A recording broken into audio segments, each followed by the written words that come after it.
K98 Talk is expanding its lineup for 2015. This means we're expanding our advertising base.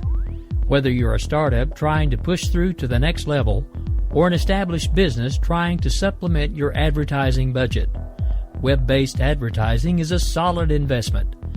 Thanks to Talk's newest partnership with TuneIn Radio and instant access to our sister station, K98 FM, we give you worldwide access at a reasonable cost. Interested parties should email us at advertise@k98talk.org.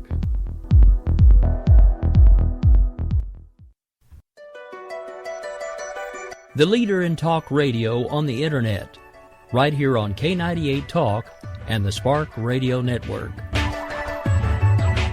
In these uncertain economic times, you've got to do whatever you can to save money. One of our biggest expenses can be our cars, especially when unexpected repair bills hit. Not anymore. If you own a vehicle with less than 130,000 miles, is less than 12 years old, has a warranty about to expire, or even no warranty at all, you could stop paying for car repairs. Roadside assistance, towing, and rental coverage are all included. Don't wait for the next repair. Make one free call right now to see if you qualify. If your vehicle is less than 12 years old, has less than 130,000 miles, even if it's out of warranty, paying for car repairs can become a thing of the past. Call us right now and get your car protected before your next repair bill hits. Get protection and no more repair bills. Call 800-696-1030. Again, 800-696-1030. That's 800-696-1030. 800-696-1030. Joe had huge problems with the IRS. I knew it was coming. I hadn't filed taxes since 1990. All the IRS letters coming in added up to a nightmare. To get up to like $68,000, my heart started beating fast. It's like, there's no way, man. I mean, I ain't going to be able to do this. Then they stopped his paycheck. So that's when I started making phone calls and found U.S. Tax Shield. U.S. Tax Shield went to work immediately. They just took the bull by the horns. What blew my mind is he called the IRS right then and there. So why is U.S. Tax Shield A+ rated with the Better Business Bureau? Joe knows. They saved me a ridiculous amount of money. If you owe more than $10,000 to the IRS or state, choose the company Joe chose, U.S. Tax Shield. It was the best decision I made. U.S. Tax Shield is the way to go. Life is good. Thank you, Lord. Call 800-471-3287. U.S. Tax Shield. Boo-rah. Yes. 800-471-3287. 800-471-3287. We believe in the American way, and we built this country called the USA, and we fly our flag because we're proud and free, we're Americans. Red, white, and blue is our way of life. Never back down from a challenge or a fight. Nature provides, God gives the rights, we're Americans. We fish the waters and we hunt the lands. We forge the steel with our own two hands. With what we've got, we do the best we can. We're Americans. It's time now for the Conservative Curmudgeon Radio Show on K98 Talk. Now, here's Grouchy. Good evening. Hey, wait a minute. Where's my glass? Is my glass set up? I need to break my glass. Throw me the ball. Okay. Yeah, okay, I got the ball. Now, is my glass set up? I'm going to throw the ball. Yeah? Okay, here we go. Okay, good. We're set now. Got to have my broken glass. So, look, we're going to start tonight off, first of all, by welcoming you in. Glad to have you carried over from America Off the Rails with the rowdy one, Rick Robinson. And want to encourage you to stay tuned right through my show into According to Me with Jason DeWilkins tonight. The three of us do make up the Wednesday trifecta of grassroots conservatism on K98 Talk. So you won't be disappointed. Hang around. You might even learn something. Probably not, but you might. Anyway, I'm going to start tonight's show with something straight out of the Pure Stupid folder. Target Corporation has announced that its nearly 1,800 stores in the United States will be moving away from what it calls gender-based signs. Target says that over the last year that several of their guests have raised important questions about a handful of signs in our stores that offer product suggestions based on gender. Now, I don't really have a problem with this one way or the other, but why make such a big deal out of it? Yeah, Target, which by the way did just over $72.5 billion in sales last year, pointed out that the signs and displays are there to make it easier for guests to navigate the store and shop more efficiently. But it added that it never wants customers to feel, quote unquote, frustrated or limited by the way things are presented. Now, let me ask you something. If Target put a blue background on a shelf and put some, let's just say Bluetooth headphones on it, would you take that to mean that it's geared for a man? I mean, I don't know. I don't know a lot of women that would have grief buying something off of a blue shelf versus a pink shelf or a light green shelf or whatever the hell color shelf. If it's the product you want, you buy it. It doesn't matter how they present it. You buy based on your wants and or needs. Or I should say your needs and or your wants. But as guests have pointed out, in some departments like toys or home entertainment, suggesting products by gender is unnecessary, according to the press release that Target sent out. So Target also says, our teams are working across the stores to identify areas where we can phase out gender-based signage to help strike a better balance.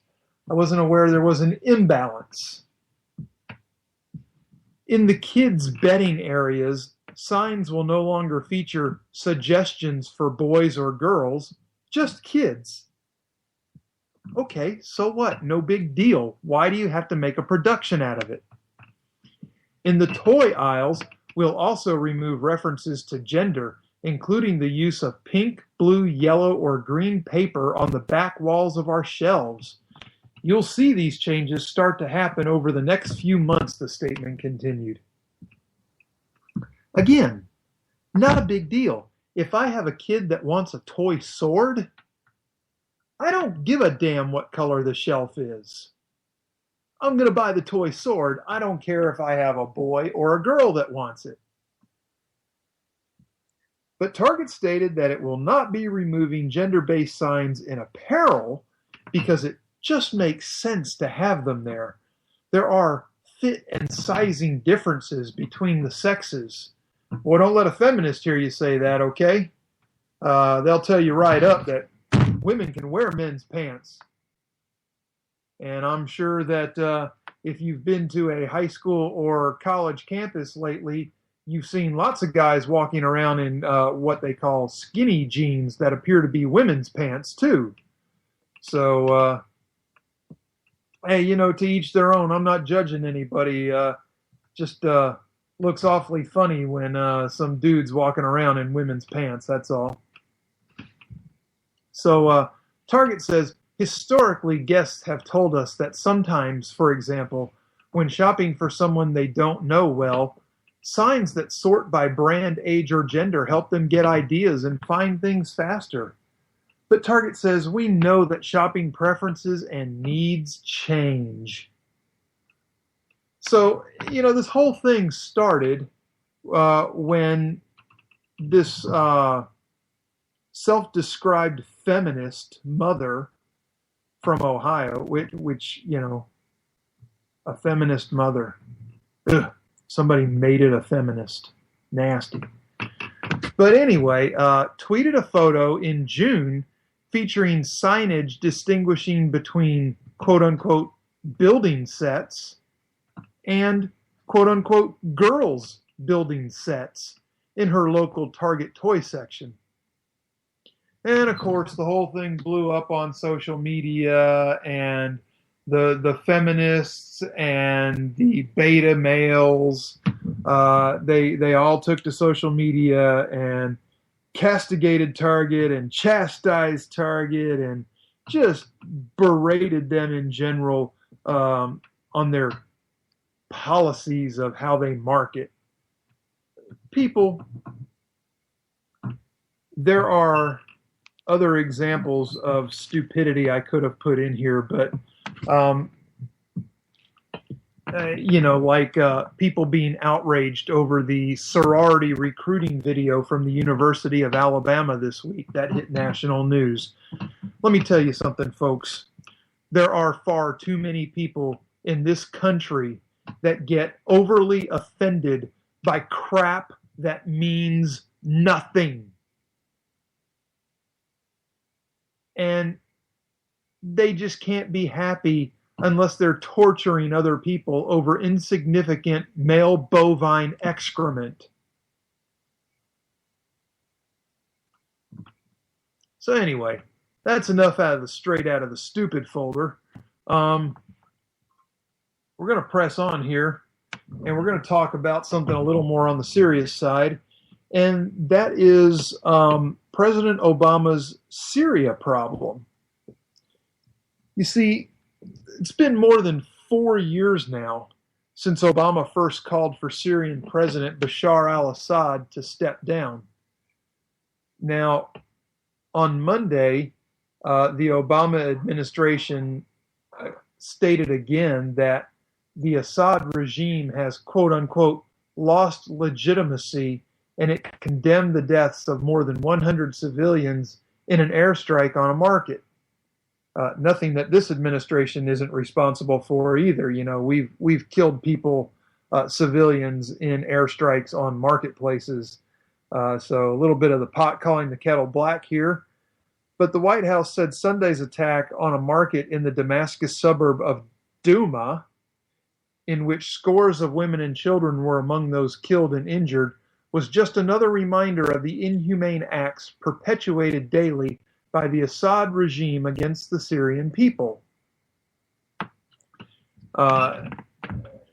National Security Council spokesman Ned Price said, "These abhorrent actions underscore that the Assad regime has lost legitimacy and that the international community must do more to enable a genuine political transition." And State Department spokesman John Kirby expressed pretty much the same thought. You know how they like to line up all the little drones in the administration and have them repeat the same thing with different words. Well, that's what they did on the Sunday talk show circuit. They say, as we have said, Assad has no legitimacy to lead the Syrian people. The United States is working with our partners toward a genuine negotiated political transition away from Assad that brings an end to such attacks and leads to a future that fulfills Syrians' aspirations for freedom and dignity. Who the hell knows what the average Syrian really wants? I know that there is nobody from the White House administration that has been over in the streets of Douma talking to average Syrians and asking them what they want. It's just not happening, and they're just pretending to be riding their high horse and being against Assad, but not willing to do anything against Assad. They just want to state that they're opposed to him. And this is, typical of the Obama administration with their beta leadership, spineless men, and, call it what you will. Anyway, Tuesday marked the 4th anniversary of Obama's first call for Assad to step aside. And apparently to commemorate the 4 years of Obama calling for Assad to step aside, Obama did exactly what he's done every day since then to move Assad aside, which is absolutely nothing. So At the time, the conflict between the regime and Syrian opposition had cost an estimated 1,800 to 2,000 lives, and the death toll since then has grown to more than 12,000%. Now, the UN Security Council on Monday said at least 250,000 have been killed in the Syrian civil war, including more than 10,000 children. 12 million people have been forced to flee their homes, with more than 4 million seeking refuge in neighboring countries. So at his daily briefing Monday, a reporter told Kirby that reaction on the social media to the administration's latest condemnation of Assad has been sarcastic, with critics saying such statements have had little effect for years. So Kirby replies, so should we just say nothing? Should we just ignore it? Well, let me tell you something, Mr. Kirby. If you're not going to do any damn thing about it, then keep your mouth shut about it. Because sitting in Washington, D.C. and saying we don't like Bashir al-Assad isn't going to change anything.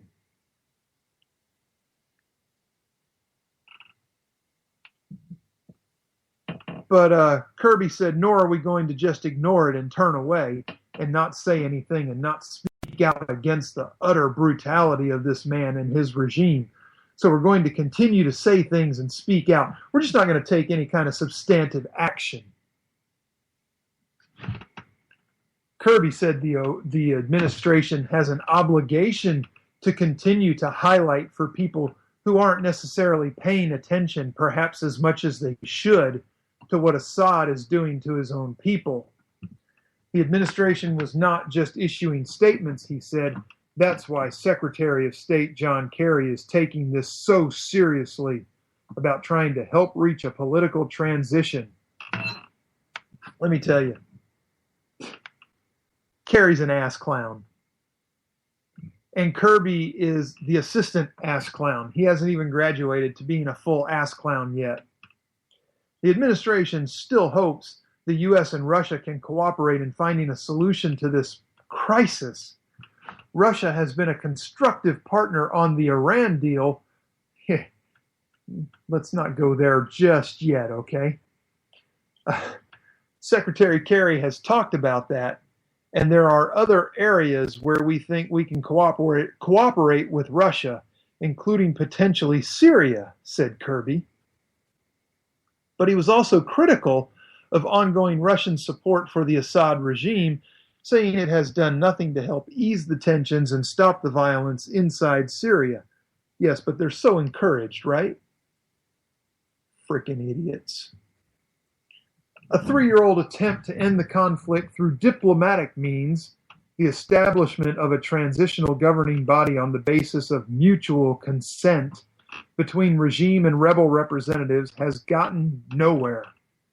Kerry met with his Russian and Saudi counterparts in Qatar early this month to discuss the continuing crisis. But Assad's legitimacy and future remain in contention.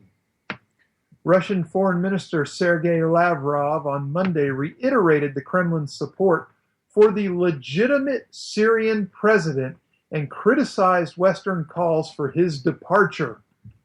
It really sounds like we've got a strong partner there, doesn't it? Minister Mohammad Javad Zarif, Lavrov said that Russia differed with the U.S. and other governments over the future of the current incumbent legitimate leader of the Syrian Arab Republic. While some of our partners believe that it is necessary to agree that at the end of the transitional period, the president has to leave, this is unacceptable for Russia. Lavrov said a delegation representing all Syrian opposition forces needs to come up with a constructive platform without any preconditions and engage in talks with the delegation of the legitimate government of the Syrian Arab Republic. Iran's foreign minister said the Islamic Republic agreed with Russia about Syria. We don't believe the outside players making decisions about the legitimacy of this or that government, said Zarif, whose government is Assad's closest ally and military backer. Now,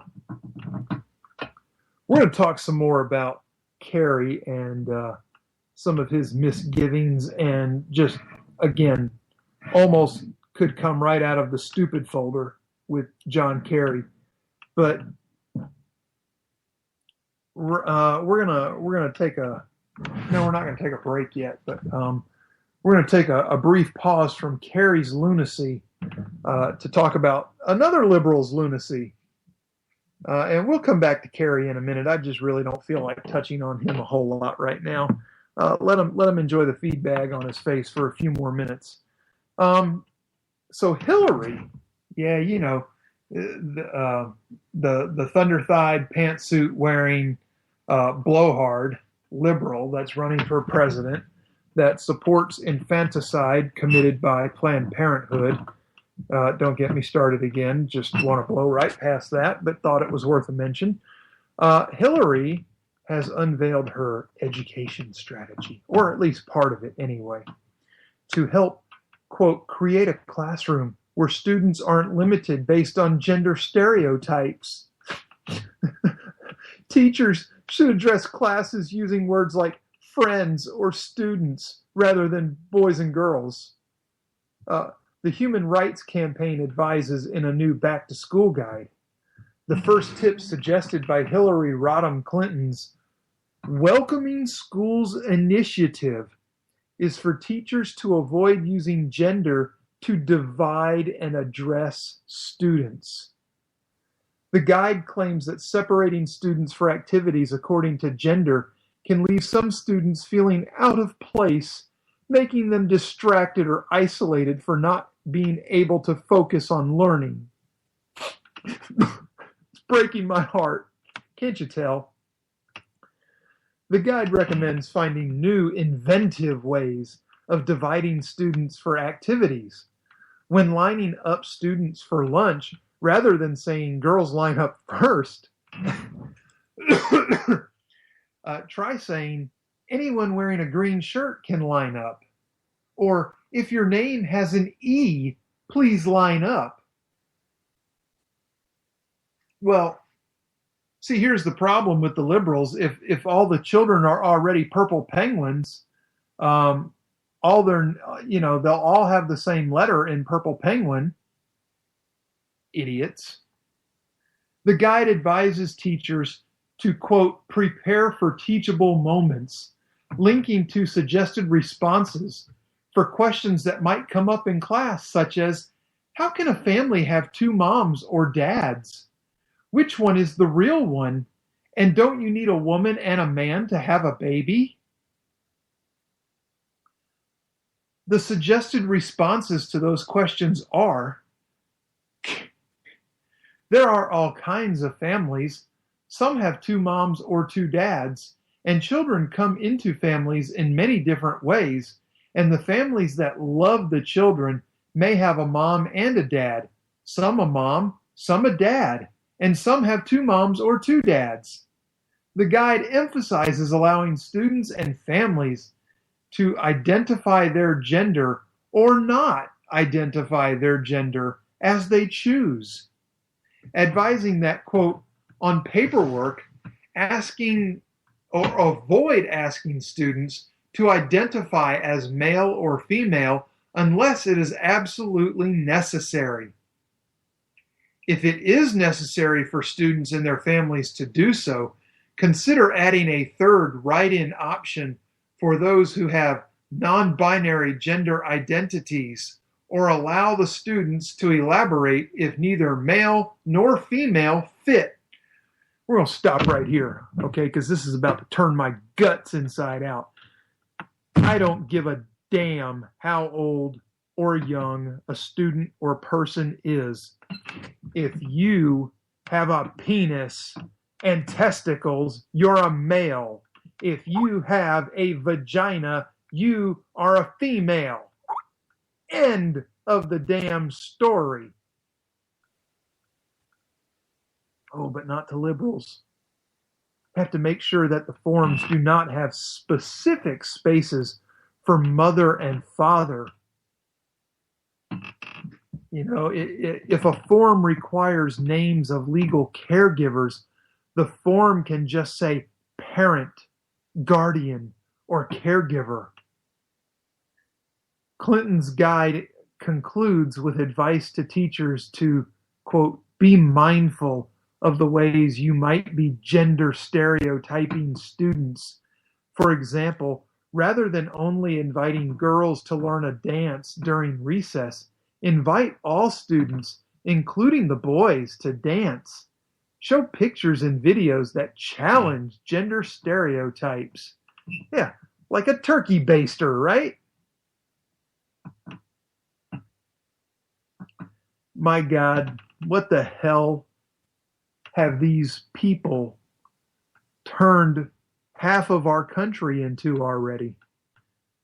This is some of the most disturbing crap I have seen. And it just, when you look at it on face value, it seems so benign and so relatively harmless.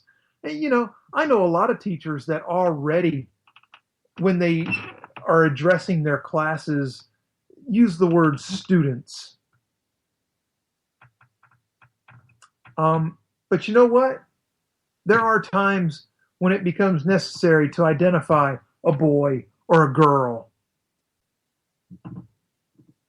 And there is no harm in doing so. And I just, for the life of me, I just don't understand this overly sensitive, gender-neutral, metrosexual bullshit.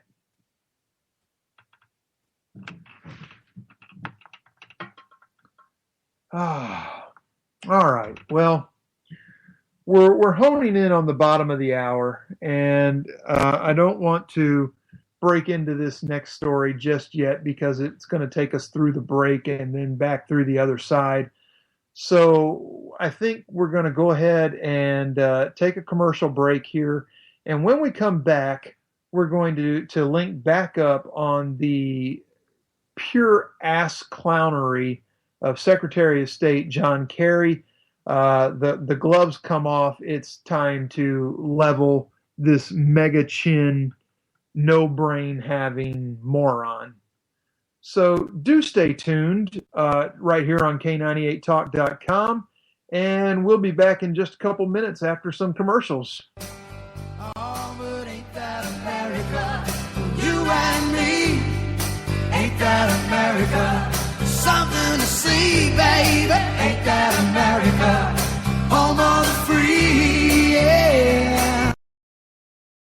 Are you conservative in a world of liberal? Yep. Mm-hmm. Well, you're not alone. Hey, I'm Daniel Stafford, host of the Stafford Voice, and I'd like to invite you to tune in each Monday, 10 p.m. Eastern, where I'll break down the events of the week, and together we'll learn about how they affect you. So, sit back and get ready for the good, the bad, and the ugly of talk radio right here on K98 Talk.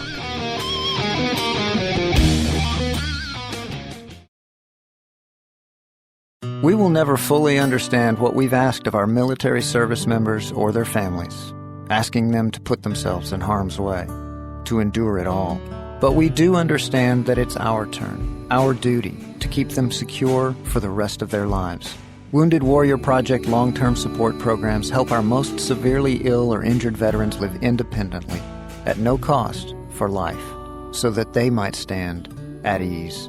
Join us at findwwp.org. Hey everybody, this is Jason, host of According to Me. I'd like to invite you to check out my show. It's a 2-hour show that lasts 60 minutes and, listen, I hate to interrupt, but one thing I can do is read off a script. Just say, let me be clear a lot. It works. President Obama, I can handle this. It's a radio promo. I'm not green. I've done this before. Did someone say green? Now, Al Gore is here. Listen, I'm just trying to record a radio promo. Do you mind? Now, do you say good things about me on the show? No, not at all. But if it makes you feel any better, I rip on Republicans just as much. The AM radio frequencies give off very high levels of radiation. Look, my show is on the internet, which you invented. Can I just do my promo? I got a pen. I can veto that, you know. I know you got a pen. It's not a law. It's a radio promo. Listen, just listen to my show. Barack Obama and Al Gore hate it, so you're going to love it. Here's an executive order. Don't listen to his show. He doesn't like me. He's racist. And he doesn't recycle either. That's it. I'm done. It's According to Me, Wednesdays, 10 p.m. Eastern, right here on K98 Talk. The internet will never be the same. You're listening to K98Talk.com. Whoa! Good God, y'all. What is it good for? Absolutely. Let's get sad again. Oh, but ain't that America? You and me. Ain't that America? Something to see, baby. Ain't that America? Home of the free, yeah. And welcome back. And just because I feel like it, it is time to hide the women and children unless they are of strong moral character.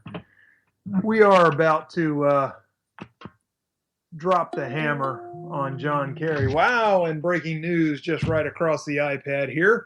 Officials order evacuations of... Where did it go? Don't go away. Hang on. You're going to get this right here first, right now.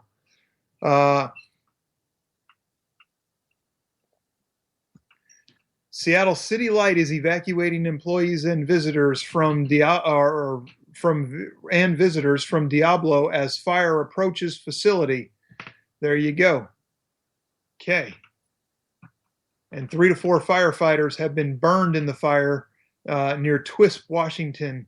They are expected to survive, but some of the injuries are considered to be serious. Bad stuff out there. Bad stuff. Okay. So there you go. And that was breaking news right before we're going to drop the hammer on John Kerry.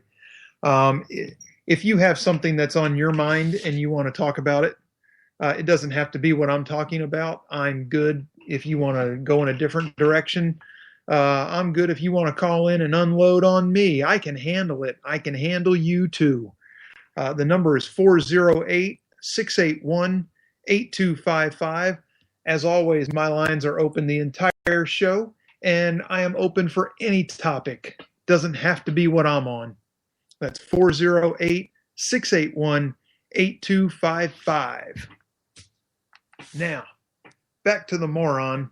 Secretary of State John Kerry. We're watching this weekend, and I saw where John Kerry was lofting praise at Iran. And why they were lofting praise at Iran was even more troubling than the fact that he was actually praising them. But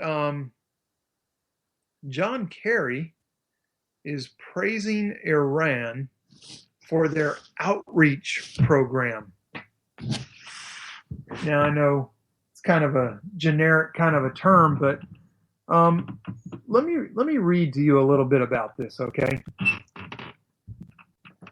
Because a lot of people probably either missed this or just haven't heard anything about it at all, because to me this is very disturbing. Secretary of State John Kerry noted this week that Iran's foreign minister was visiting Lebanon, and he suggested that the outreach was a sign that ostensible moderates in the Iranian government want a different, more positive role in the region. The fact that Mohammad Javad Zarif's agenda in Beirut included meeting with the leader of Hezbollah, a known terrorist group, a call for Muslim countries to cooperate against major challenges, including, quote-unquote, the Zionist entity, and until it was postponed due to scheduling problems, a visit to the tomb of the art terrorist who was once the FBI's most wanted list. Now, you can figure out who that is all on your own. But during an appearance at Thomson Reuters headquarters in New York on Tuesday, Kerry responded to criticism leveled against the Iran nuclear agreement, including concerns about doing a deal without pressing the regime to end its troubling activities in the region. Now, Kerry said that the U.S. would continue pushing back against bad Iranian behavior, but then suggested that some in the Iranian government, like Zarif and President Rouhani, wanted something different. Kerry said, "I'm telling you this, given the experience that I've had for the last several years negotiating with them. They said to me, if we can get this deal done, then we're ready to sit down and talk about the regional, and we may be able to work things in different places." And we can take their word for it because Iran has such a rich history of being upright or forthright and honest with the United States and being level with us on all playing fields. Kerry said, "I just got a message today from my counterpart in Iran. He's in Beirut meeting with the government officials there." That's what they're calling Hezbollah, government officials. You know where he was last weekend? He was in Kuwait and Qatar. He's reaching out to those countries. He's reaching out for a reason, you moron. Are we going to turn our backs on the possibility that Rouhani and Zarif might, in fact, want to try to have a different, and he kind of paused. He trailed off before adding, "I don't know the answer, but I know we've got ample amount of time here within which we can put all that to the test." Yes, because, well, never mind. Let's just continue with this piece because this is a blast of a piece. So while Zarif did indeed meet with some elected government officials in Beirut, including Prime Minister Tamam Salam, other activities on the foreign minister's itinerary were harder to align with Kerry's inference that the visit would be seen as a positive sign. Ahead of the visit, Hezbollah announced that Zarif would visit the grave of the great martyr Imad Mughniyeh, in the head of Hezbollah's security apparatus until he was killed in a 2008 bomb blast in Damascus, which the group blames on Israel. Mughniyeh was accused of links to attacks including the 1983 U.S. Marine barracks and U.S. embassy bombings in Beirut, the kidnapping of Western hostages, a 1985 TWA hijacking in which U.S. Navy diver Robert Stetham was murdered, for which he was wanted by the FBI, and in the 1990s, the bombings of the Israeli embassy and a Jewish community center in Argentina and the Khobar Towers in Saudi Arabia. Something I know a little bit about. Shortly before Zarif was due to visit his grave in Beirut's southern suburbs on Tuesday afternoon, Hezbollah issued a statement saying the visit had been postponed until a later opportunity due to a tight schedule following a late arriving flight. Zarif has visited Mughniyeh's tomb in the past when he laid a wreath at the grave early last year. A White House spokesperson said the decision to commemorate an individual who participated in such vicious acts and whose organization continues to actively support terrorism a strong message and will only exacerbate tensions in the region. So what the hell are you praising them for, you frickin' idiots? Kerry doesn't even get the stupidity of his own actions.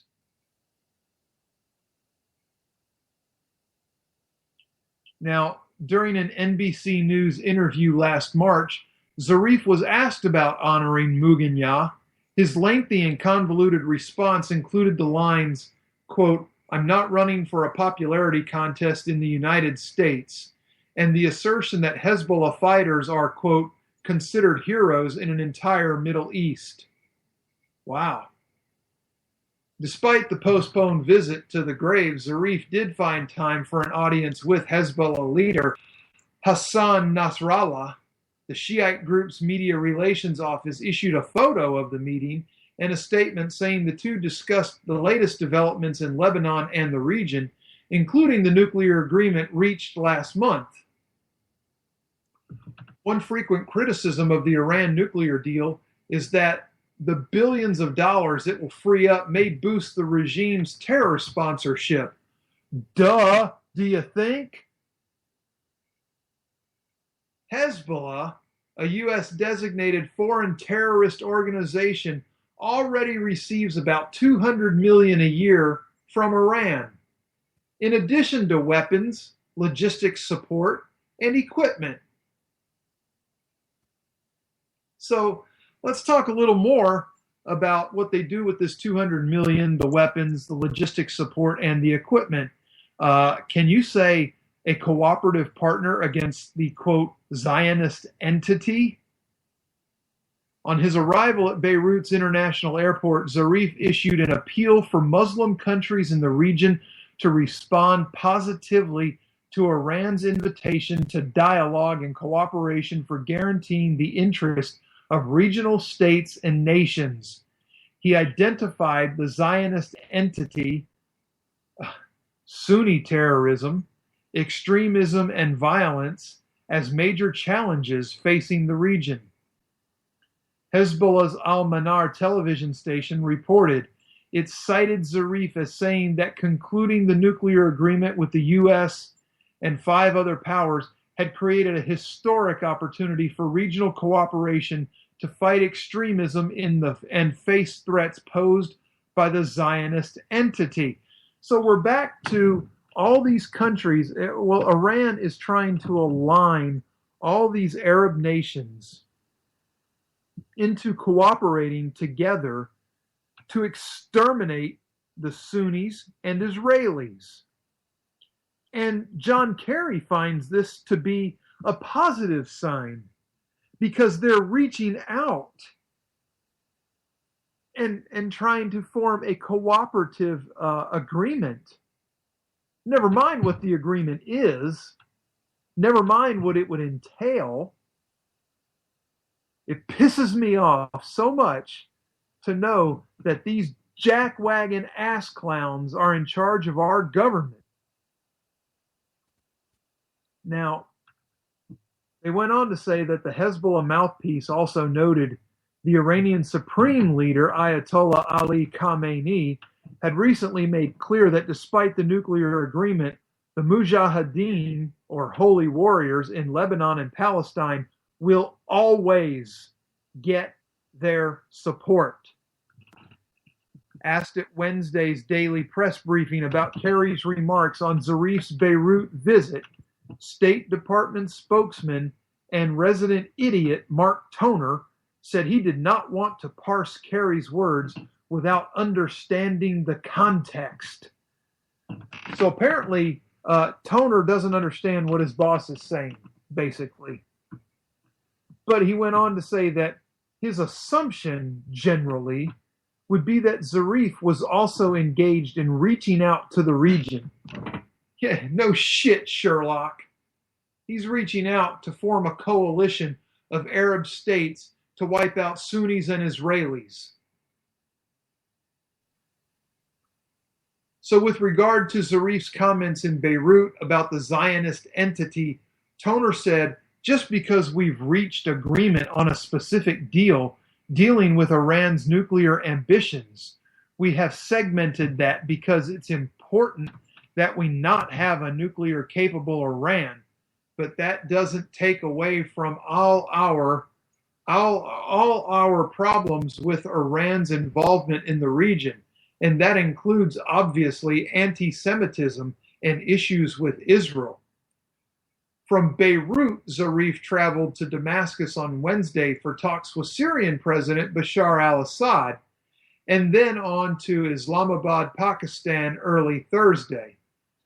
So, this guy's busy building a coalition to commit genocide against Sunnis and Israelis. And John Kerry is praising him for it. Can it be any more stupid, any more blatantly plain? The only way that John Kerry and Barack Obama could possibly ever come around to the fact that they're being played for suckers is if Scud missiles were fired directly into their anuses. And even then, there's only a 50-50 chance that they might recognize it as an act of extremism, of Islamic extremism. Can you say it? Extremism. No, Obama can't say it. Anyway, enough of that, okay? Because it's going to make my blood pressure go up. Let's talk presidential candidate. Let's concentrate on Ohio Governor John Kasich today.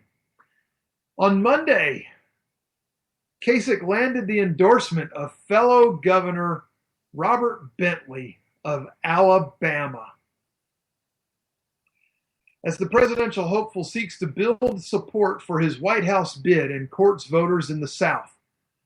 Later in that day, Kasich became the third candidate to file for South Carolina's 2016 Republican primary, the first contest in the South on February 20th, and reiterated his difference with GOP frontrunner Donald Trump on illegal immigration.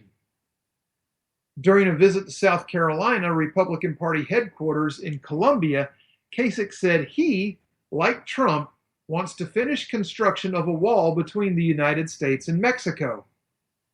Anyone who comes in illegally will have to be sent back, Kasich said. Unlike Trump, Kasich has called for a path to legal citizenship for the estimated 11 million undocumented immigrants now in the country. Kasich said, most are God-fearing, good, hard-working people, and they're part of our country now. Mr. Kasich, these people are here in violation of our laws, and they should be sent back. Now, am I advocating for putting in efforts to round them all up and do mass deportations? I don't think that's a very smart move when you look at the logistics and economics behind it. But if it could be done in an expeditious and non-fiscally taxing way, I would say yes, do it. But ideally, I would think that the way to get illegals out of our country is to disincentivize them. They should not be allowed to gain any kind of support from the government. No benefits from the government, being federal, state, or local. You either come in, work and support yourself and your family and pay your damn taxes like everybody else does, or get the hell out.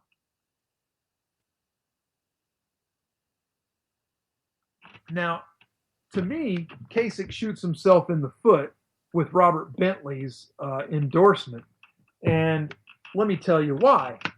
Because even though I know it's not national news, right here in the great state of Alabama, Governor Bentley is trying to pass a $300 million tax increase upon the citizens that he vowed he would never increase taxes when running for re-election. So Bentley is already a hypocrite and a liar. Claims he didn't realize that the taxes would be necessary until after the election had passed. There's the lie. The hypocrisy is the taxes itself. But, Bentley said Kasich has the executive level experience and background necessary to lead. And I've watched him over the years, and I chose him because of his heart, said Bentley. Now, Kasich, on the other hand, said that Bentley has made Alabama's state government more efficient and isn't afraid to lead.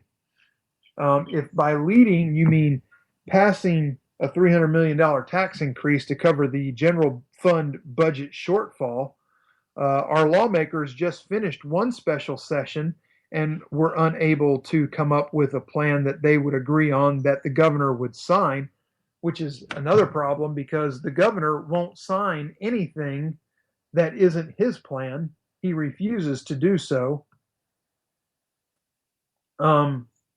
And Bentley is the first Deep South governor to endorse Kasich, who is generally viewed as being among the more moderate Republican contenders. Kasich said he didn't spend time during his term as governor building broader name recognition, and that he thinks an endorsement from Bentley, a past supporter and delegate for Mike Huckabee, will go a long way. Well, let me tell you something, Governor Kasich. It's not going to get you very far in the state of Alabama, because we've about had enough of this idiot.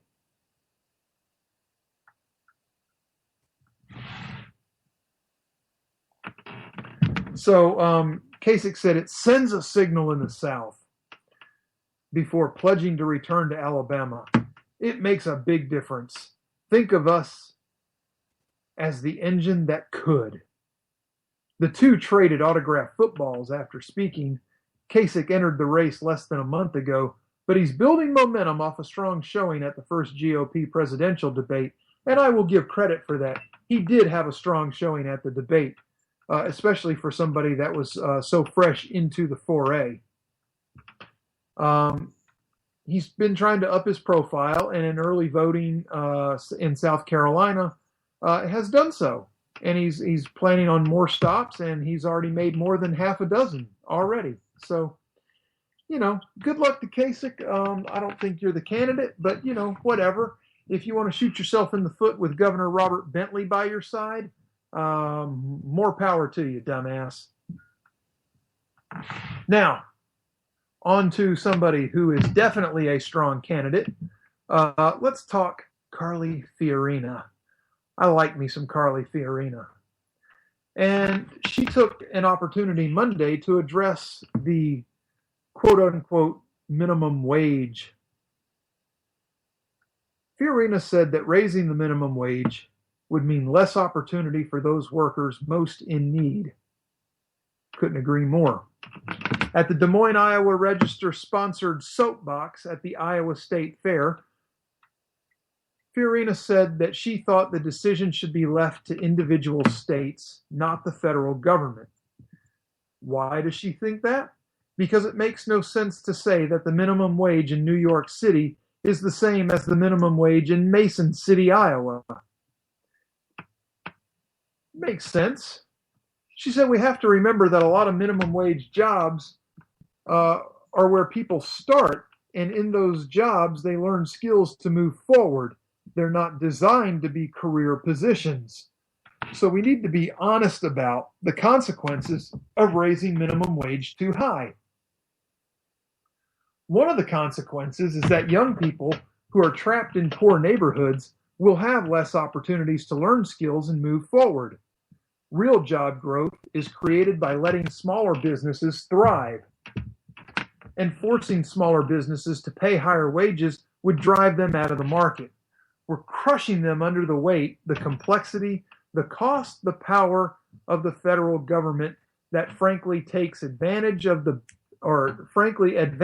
the big, the powerful, the wealthy, and the well-connected, and is crushing the small and powerless. Every time we destroy a small business, Fiorina said, we destroy a community bank. We are destroying the opportunity for somebody to get that first job, learn skills, and move on to a better position. This is a bright lady, folks. When she speaks, you should be listening and taking notes.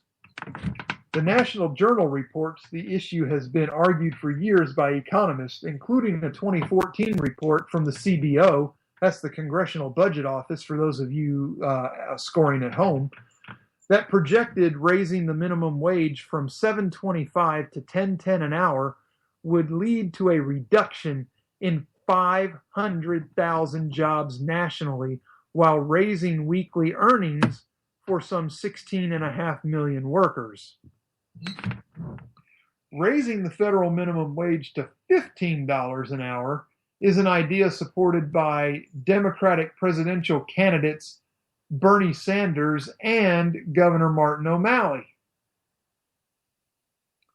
Fiorina also said the government should stick to some form of zero-based budgeting that would require a justification for all new expenses. People, she is brilliant. She really is. Until you sit down and listen to her policy speeches, whether it's foreign policy, whether it's domestic policy, whether it's financial policy, you just don't get it until you listen to her. So please take the time, do your homework, and listen to Carly Fiorina. She is a brilliant woman, worthy of support. Is she going to be the candidate? I don't think so, but I do think there's a very important position in a cabinet for her, and I think that she can impact our country in a very seriously positive manner. Now, do we have time? Yeah, we have time. Let's do this. A U.S.-led coalition fighting the Islamic State is working from different angles, forming a sometimes disorganized effort, working at cross purposes according to a government report by the Congressional Research Service. In case you don't know what that means the Congressional Research Service thinks that Obama's plan for defeating ISIS is a clusterfuck. The 22 countries involved in the coalition head up various parts of the effort, and each has its own goals, the report says. That sometimes leads to unintentional conflicts of objectives. You mean like bombing Yazidis? I mean, I'm just throwing that out there, instead of ISIS. The coalition coordination challenges were demonstrated in recent military campaigns, and particularly in Afghanistan, the report reads, exacerbating matters. Other actors in the region, some of whom are coalition partners, have different and often conflicting longer-term geopolitical interests from those of the United States or other coalition members. You don't say. And in addition, coalition participants have different tolerances for risk, the report says, which can determine rules of engagement or caveats that can constrain the ability of military commanders from employing military force as they see fit. Again, clusterfuck. This report was not made public by the United States government, but was released by the Federation of American Scientists, the Washington Free Beacon reported. Now, folks, Obama can say what he wants to. He is not trying to defeat ISIS. And with that, we're at the top of the hour. It is time for me to turn my microphone off and let you tune in to According to Me with Jason DeWilkins right here on K98Talk.com, your Wednesday trifecta of grassroots conservatism. And be sure to tune in tomorrow night when our friend Polita Bunny, Sam Janney, joins Red Nation Radio.